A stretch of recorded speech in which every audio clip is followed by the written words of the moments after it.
ओम विष्णुपादाय कृष्णप्रेष्ठाय भूतले श्रीमते भक्तिवेदांत स्वामिन् इति नामिने नमस्ते सारस्वते देवे गौरवाणी प्रचारिणे निर्विशेष शून्यवादी पाश्चात्य देशतारिणे जय श्री कृष्ण चैतन्य प्रभु नित्यानंद श्री अद्वैत गदाधर श्रीवासादि गौर भक्त वृंद हरे कृष्णा कृष्ण कृष्णा हरे हरे हरे राम राम राम हरे हरे हरे कृष्णा कृष्ण कृष्णा हरे हरे हरे राम राम राम हरे हरे हरे कृष्णा कृष्ण कृष्णा हरे हरे हरे राम राम राम हरे हरे श्री श्री राधा वृंदावन चंद्र की जय।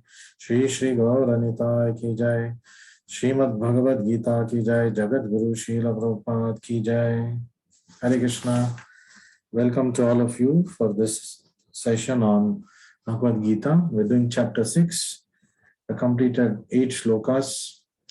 We're doing section 2, which is called Yoga Ruda Stage, which is concerned about how we can give up work and engage in Krishna consciousness. Give up materialistic work and engage in Krishna consciousness. So yesterday we learned, as soon as we stop working constructively, जब हमारा मन constructively काम करना बंद करेगा, then our mind by default starts working destructively. तो default nature है mind का, वो destructively सोचता है और हमें काम कराता है। तो ऐसे मन को फिर हम कैसे संभालें? How do we control? How do we bring it on our work for our upliftment? So it is possible by devotion. भक्ति से हम मन को सही दिशा में लेके जा सकते हैं. So devotion makes the mind's power more powerful and meaningful. जो मन की शक्ति अपार है, लेकिन वो हमें वीक बना देता है, क्योंकि घोड़ा स्ट्रांग है, लेकिन घोड़ा हमें इधर उधर दौड़ा के हमें वीक बना देगा. तो घोड़े को नियंत्रण में रखने के लिए हमारा स्किल तो जरूरी है, but what is more important is, what is required is devotion. And when we are having devotion, भक्ति जब है हमारे जीवन में, तो मन का निग्रहण आसान हो जाता है और मन और पावरफुल हो जाता है कंस्ट्रक्टिवली. तो उसी मन को हम हमारे आत्म साक्षात्कार के लिए उपयोग कर सकते हैं. तो इस भौतिक दुनिया में आते आते माया मन जो भगवान का बनाया हुआ चीज है हमारे लिए, it's a subtle element which is created by God for our utilization. But by coming into this material world, the mind becomes conditioned. तो मन बद्ध हो जाता है भौतिक गतिविधियों में. तो मन माया का एजेंट हो जाता है. It becomes Maya's agent. So we have to slowly transform it into Krishna's agent. Krishna का भक्त बन के कृष्णा का एजेंट हम मन को बना सकते हैं. तो तब तक वरना mind is not a mentor, mind becomes a tormentor. तो तब तक मन हमारे लिए हमारे जिंदगी में उपद्रव लेके ही आता रहेगा और प्रॉब्लम्स पे प्रॉब्लम्स क्रिएट करता रहेगा. So it will stop playing the role of a mentor. So we have to be the mentor of the mind. So mind is predictably dangerous. तो ये हम भली बात ही कह सकते हैं कि मन एक अपायकारी वस्तु है जब भौतिक गतिविधियों में वो व्यस्त है. And it is also dangerously unpredictable. और वो इतना भयंकर है क्योंकि वो अनप्रेडिक्टेबल है. कब क्या सोचेगा, कब क्या करेगा, पता नहीं. तो इसीलिए we have to become masters of our mind. We must learn the art of mind control, and that is possible simply by devotional service. And the Kali Yuga dharma in terms of devotional service is chanting of the holy names of the Lord, especially Hare Krishna, Krishna Krishna, Hare Hare, Hare Rama, Rama Rama, Hare Hare. तो मन जब हमारे निग्रह में रहेगा, जब हम मन को कंट्रोल करेंगे, तो things will fall in place in our life, in the right places. तो automatically it starts taking the right positions. और हमें वो सही, हमारे जो मन जो घोड़े स्वरूप है, या इंद्रिय जो घोड़े स्वरूप है और मन जो लगाम के स्वरूप है, लगाम को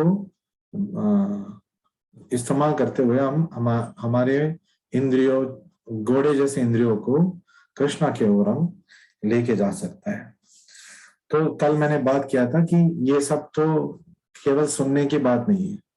हाँ, प्रभु जी ने बहुत अच्छा बात किया, वाह वाह, so nice theory it is. और ये सीखना और क्लास के बाद इसको भूल जाना। So I give you an example. Hearing to Bhagavad Gita and not applying it in our lives is like sitting in front of a lavish spread of dinner, seeing it and not eating it. तो उससे हमें पौष्टिक मतलब जो अंश है हमें नहीं मिलेगा.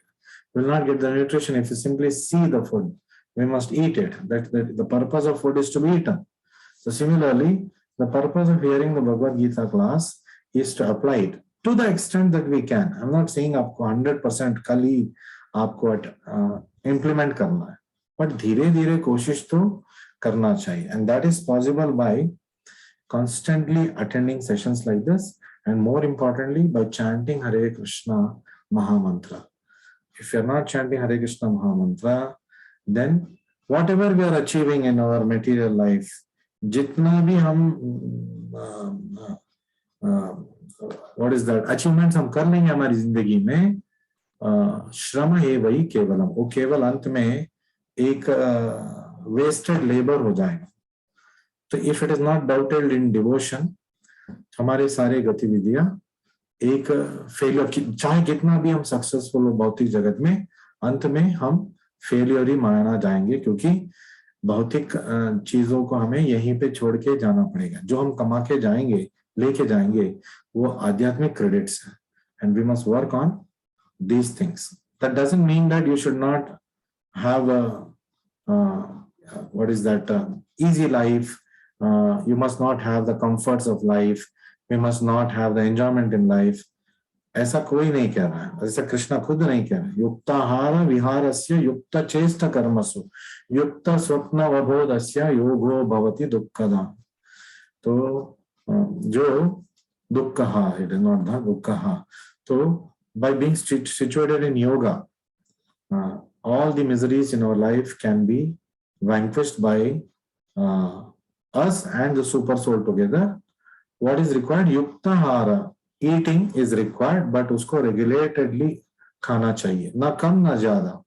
कम खाएंगे तो माल न्यूट्रिशन हो जाएगा, ज्यादा खाएंगे तो इंडाइजेशन हो जाएगा. विहारस्य, रिक्रिएशन, एंजॉयमेंट, ये भी चाहिए जिंदगी में. ऐसा नहीं कृष्णा बोल रहा है कि एंजॉय मत करो.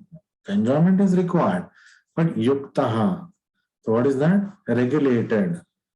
आपको पता होना चाहिए एक दायरे में आपको काम करना है, और उस दायरे में आप एंजॉय भी कर सकते हो. तो युक्त एंड युक्त चेष्ट कर्मसु, काम भी करना चाहिए. भौतिक हमारे जो ड्यूटीज है, हमें काम करना चाहिए. कोई नहीं बोल रहा है कि आपको भौतिक गतिविधियां नहीं करना है, सब कुछ छोड़ के केवल माला फेरना है. वो हमारे बस की बात नहीं है अभी. तो ऐसा प्रैक्टिकल चीजें हमें कोई भक्त बताएगा भी नहीं, आई मीन इम्प्रैक्टिकल चीजें.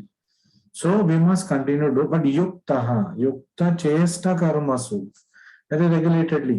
दिन में 8 घंटे, 6 से 8 घंटे आपको प्रोफेशनल लाइफ के लिए देना चाहिए. 8 घंटे आपको रेस्ट लेना है और खाना पीना और शुचि होना इसमें देना है. और अगले 8 घंटे जो बचता है उसमें आध्यात्मिक जीवन की ओर जो हमें जाना है उसके ऊपर आपको ध्यान देना पड़ेगा. चैंटिंग करना है, रीडिंग करना है, अपने आप को टाइम देना है, अपने परिवार को क्वालिटी कृष्ण कॉन्शियस टाइम साथ में हमें बिताना है. ऐसे मंदिर जाना है, सेवा करना है फेस्टिवल्स में, इन सब चीजों के लिए हमें इस टाइम को लगाना चाहिए.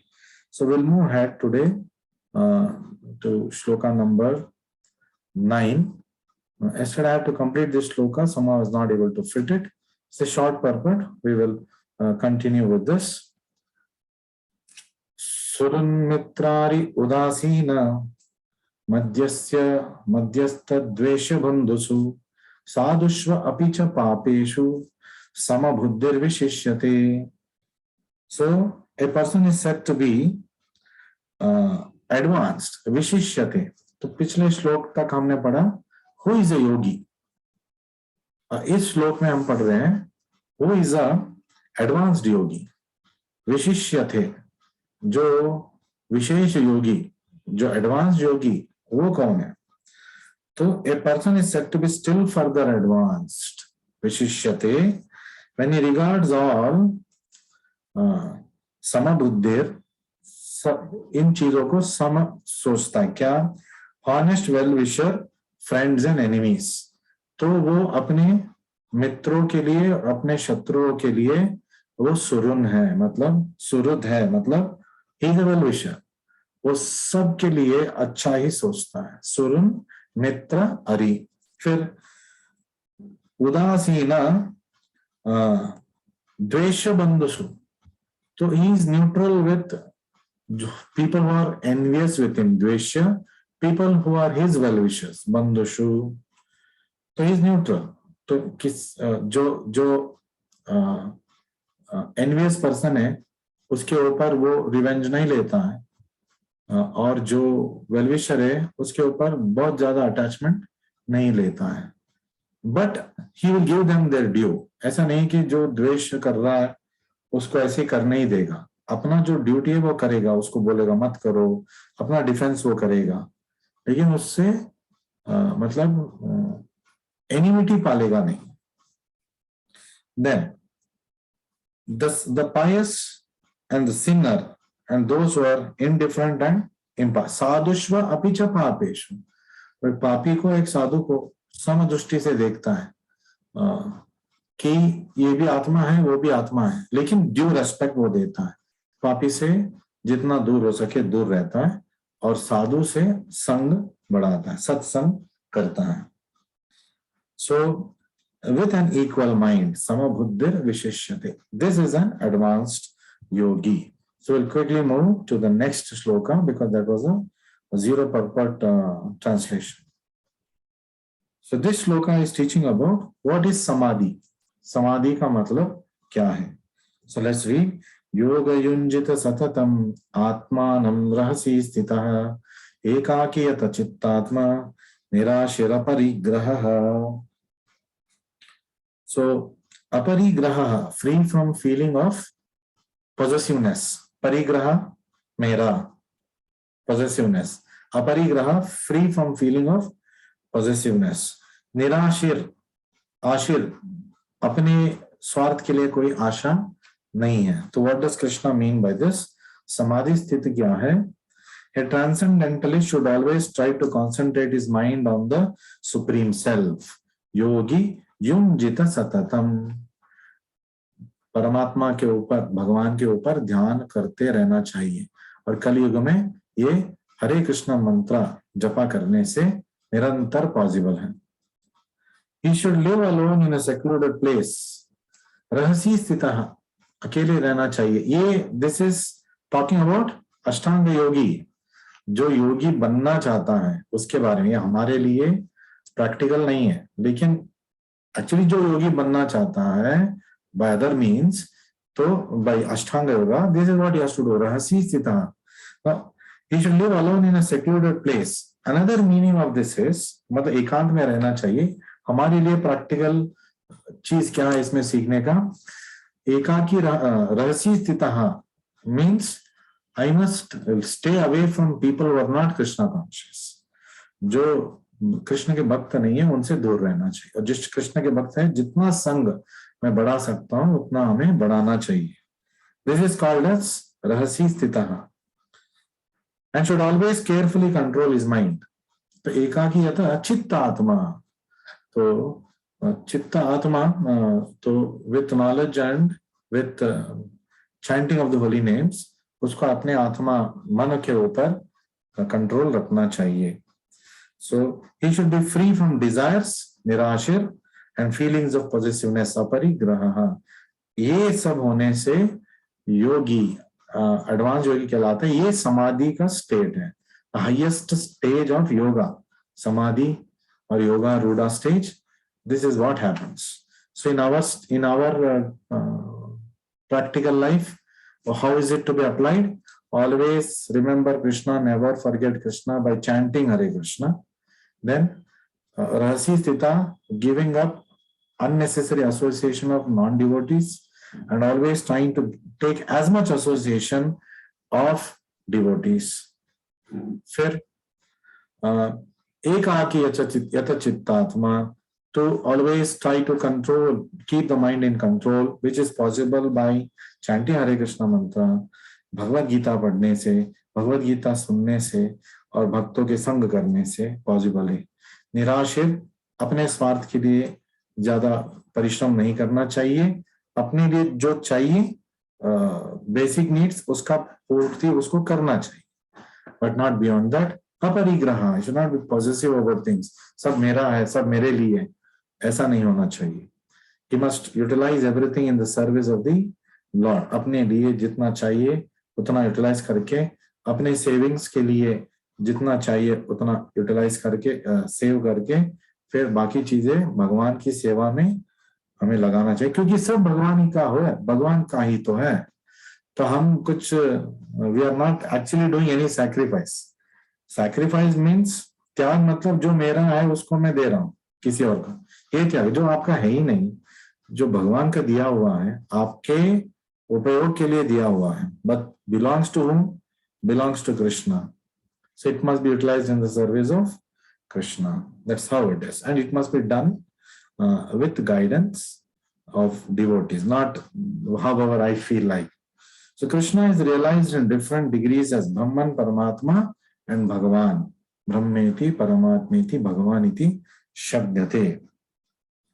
So Krishna consciousness means concisely to be always engaged in the transcendental loving service of the Lord. तो कृष्ण भावनामृत का मतलब क्या है? हमेशा भगवान की सेवा में लगे रहना. The easiest सेवा you can do is श्रवणम, हरे कृष्णा महामंत्र का जपा और उसका श्रवणम, और भगवद गीता का श्रवणम, भगवद गीता का पठन और भक्तों का संग, मंदिर में दर्शन और मंदिर में सेवा, ये आप कर सकते हैं. Those who are attached to impersonal Brahman or localized super soul are also partially Krishna conscious. बाकी जो योगी है, अष्टांग योगी, ध्यान योगी, ये सब जो योगी है, ये भी कृष्ण कॉन्शियस है, लेकिन पार्शियली है. They're on the way, पूर्ण तरीके से हुए नहीं. So thus the impersonalist and the meditator are also indirectly Krishna conscious. तो कहीं ना कहीं कृष्ण भावनामृत के पथ पे वो चल रहे हैं. A directly Krishna conscious person is the topmost transcendental. लेकिन जो सीधे भगवान की ध्यान करने लगा है, हरे कृष्ण महामंत्र जपा करके भगवान की ध्यान करने लगा है, भगवान की सेवा करने लगा है, वो सबसे टॉप योगी है, ट्रांसेंडेंटलिस्ट है, योगारूढ़ स्थित है, समाधि स्थित है. His knowledge of absolute is perfect, और उसका जो पूर्ण सत्य का ज्ञान है वो परिपूर्ण है. Whereas the impersonalist meditative yogi are imperfectly Krishna conscious. कच्चे कृष्ण भावनामृत स्थिति में है अष्टांग योगी और मायावादी. Nevertheless, all of these are instructed herewith to constantly be engaged in particular pursuits so that they may come to the highest perfection sooner or later. तो drastically कोई change नहीं करना चाहिए. तो धीरे धीरे समझदारी से, भक्तों के संग से हमें अपना आध्यात्मिक coefficient, the spiritual quotient, we must increase. And how is that going to be possible? That is possible, again, same things: chanting Hare Krishna mantra, reading Bhagavad Gita and the equivalent books, hearing to Bhagavad Gita and equivalent things, associating with devotees, भक्तों के सत्संग करना और मंदिर जाके दर्शन करना, मंदिर में सेवा भक्तों के मार्गदर्शन से करना. So the first business of a transcendentalist is to keep the mind always on Krishna. तो एक योगी का पहला कर्तव्य क्या है? भगवान के ऊपर हमेशा अपना ध्यान स्थित रखना. To be always concentrating on Krishna, which is simply possible by chanting Hare Krishna, Krishna Krishna, Hare Hare, Hare Ram, Ram Ram, Hare Hare. हर आध्यात्मिक चीज का उत्तर हरे कृष्णा मंत्र है. हर भौतिक कलमश का तोड़ हरे कृष्णा मंत्र. It is that important. So we must understand this. Concentration of the mind on Supreme is called samadhi or trance. तो जब हम हमारे मन को कृष्णा के ऊपर केंद्रित कर देते हैं, ये समाधि का स्थिति है. In order to concentrate the mind, one should always remain in seclusion and avoid disturbance by external objects. तो अष्टांग योगी को एकाकी रहना चाहिए, वन में जाना चाहिए, वरना वो अष्टांग योग कर नहीं पाएगा. लेकिन हम सिटी में रहते हुए, टाउन में रहते हुए, बंधु परिवार के साथ रहते हुए, कृष्ण भावनामृत में क्योंकि हम हैं, हरे कृष्ण मंत्र क्योंकि जपा कर रहे हैं, हम ऑलरेडी भगवान की सोच में हैं और हम ऑलरेडी समाधि के स्थिति में हैं. ऑन दैट प्लेटफॉर्म कुछ लोग स्टार्ट कर रहे हैं, कुछ लोग एडवांस हो चुके हैं, कुछ लोग परिपूर्णता पा चुके हैं.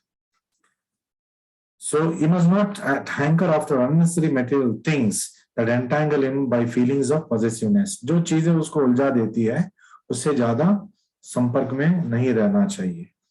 All these perfections and precautions are perfectly executed when one is directly in Krishna consciousness. तो ये सब पॉसिबल है बहुत आसानी से जब हम कृष्ण भावनामृत में स्थित हैं. So Srila Rupa Goswami has said, see, direct Krishna consciousness means self-abnegation, wherein there is very little chance for material possessiveness. तो जब हमें पता है भगवान सबका मालिक है, सर्वलोक महेश्वरम, भोक्तारम यज्ञ तपस्नाम, सुहृदम सर्वभूतानाम, then where is the question of possessiveness for us? हमें पता है जो भी मेरा है मैं भी, और जो भी मेरा है सब कुछ भगवान का है. So there is nothing that is belonging to me, that is my responsibility. मेरे लिए जो दिया गया है भगवान ने, जो मुझे दिया गया है उसको सेवा की तरह मेरे परिवार को और मेरे अपने इस देह को एक what you say in a conducive state I must keep. तो ऐसी स्थिति में मुझे रखना है ताकि मैं हमेशा भगवान की याद कर सकूं. That is my responsibility. Otherwise it belongs to Krishna, therefore I am offering it to Krishna. So Rupa Goswami says, anasaktasya vishayan yatarham upayunjatah. तो चीजों में उलझना नहीं है, लेकिन उसका जो उपयोग है वो करना है. जैसे कि कंप्यूटर, पूरा दिन कंप्यूटर के सामने बैठ के यूट्यूब देखना वो उलझना है. आप जूम एप्लीकेशन में आप भगवत गीता सुन रहे हो, ये उलझना नहीं है. This is proper utilization, Krishna conscious utilization of the computer and mobile that you have. निर्बंध कृष्ण संबंधी, निर्बंध ये सब मेरा नहीं है, भगवान का है, तो भगवान के लिए मैं इसको उपयोग करूंगा.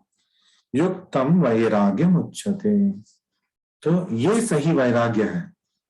तो दिस इज द करेक्ट वैराग्य. तो वैराग्य मतलब कंप्यूटर को बंद करके रखना नहीं है. वैराग्य मतलब कंप्यूटर को खोल के कृष्ण भावनामृत कार्यों में लगाना, ये वैराग्य है. अपने इंद्रिय सुख के लिए उपयोग करना वैराग्य नहीं है, वो तो भोग है. देन प्रापंचिकतया बुद्धिया, कुछ लोग प्रापंचिकतया बुद्धिया रखे हरि संबंधी वस्तुना, जो हर चीज हरि के संबंध में उपयोग कर सकते हैं. कंप्यूटर उपयोग कर सकते हैं, मोबाइल उपयोग कर सकते हैं, कार उपयोग कर सकते हैं.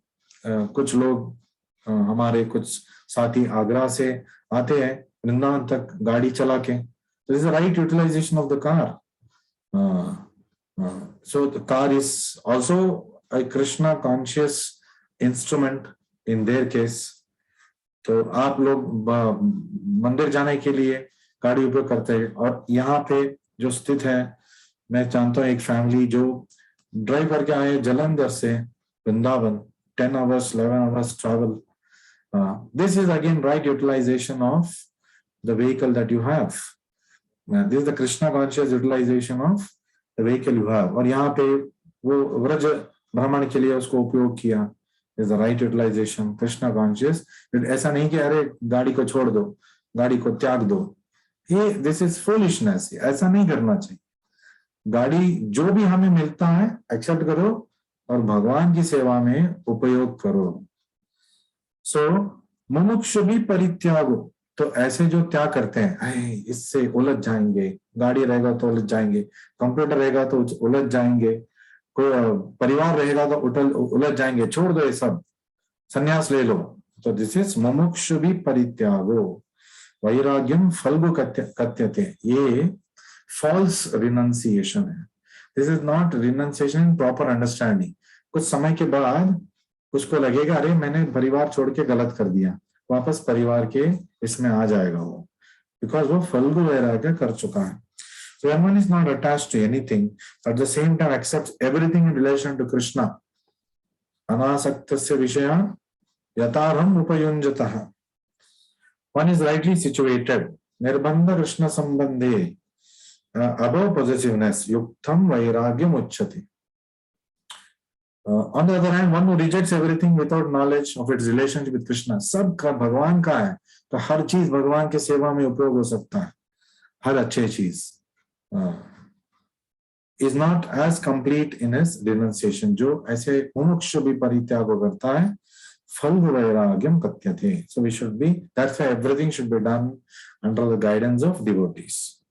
A Krishna conscious person well knows that everything belongs to Krishna. Krishna भावनामृत में जो स्थित व्यक्ति है उसको भली बात ही मालूम है सब कुछ कृष्णा का है, and thus he is always free from personal feelings of possession. मेरा है मेरा है मेरा है, ऐसा कभी वो सोचेगा नहीं।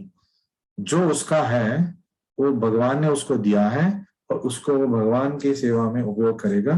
अपने लिए जो चाहिए था, मेरे थाली में मुझे इस वक्त जो खाना चाहिए मैं खा लिया, मुझे मेरी जिंदगी में जितना मुझे उपयोग करना है मैं उपयोग कर लिया, जितना मुझे सेविंग्स रखना है इंटेलिजेंटली सेव कर दिया। ऐसे नहीं मैं billions of dollars I will save with good wishes that you all get $1 billion.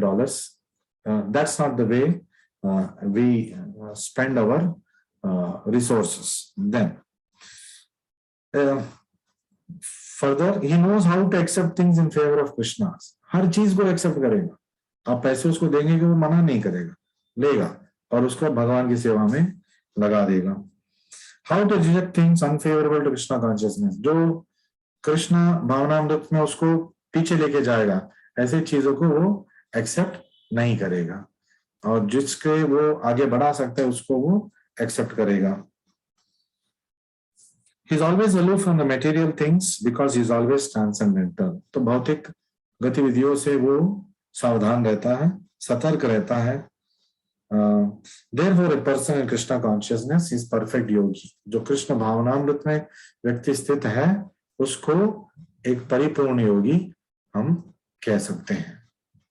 We'll move ahead with the next shloka. It's a joint shloka, 11 and 12 together.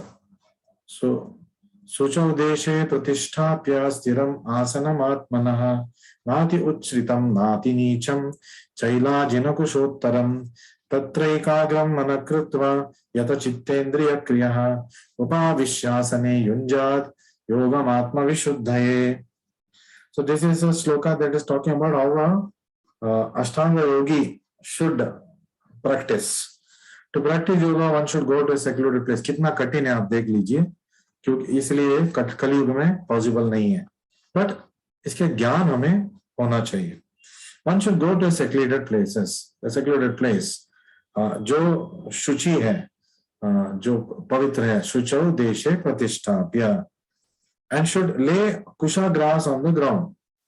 तो बैठना चाहिए स्थिरम आसनम आत्मनः, और कहाँ पे बैठना चाहिए? चैला अजिना कुशोत्तरम, cover it with deer skin and soft cloth. चैला अजिना कुशोत्तरम, ग्रास, कुशा ग्रास, डियर स्किन और सॉफ्ट क्लॉथ, उसके ऊपर उसको बैठना है। और the seat should not be too high too low, नाति उच्छ्रितम नाति नीचम, ऊपर ज्यादा नहीं होना चाहिए, नीचे ज्यादा नहीं होना चाहिए। स्थिरम आसनम आत्मनः, तो सीधे सीधे बैठना चाहिए और मन को एकाग्रत करना चाहिए। तत्तैकाग्रम मन कृत्वा, तो उसके बाद मन को एकाग्रता के दायरे में लेके आना है। यथा चित्त इंद्रिय क्रिया, तो सारे कार्य और इंद्रियों को वो मतलब शांत करना है उसको। 10. The yogi should then sit very firmly, should practice yoga by controlling the mind and senses, purifying the heart and fixing the mind on one point. So upavishyasane yunjat yogam atma vishuddhaye, आत्मा को विशुद्ध करने के लिए ये सब कार्य एक अष्टांग योगी को करना चाहिए। क्या हम ये कर पाएंगे?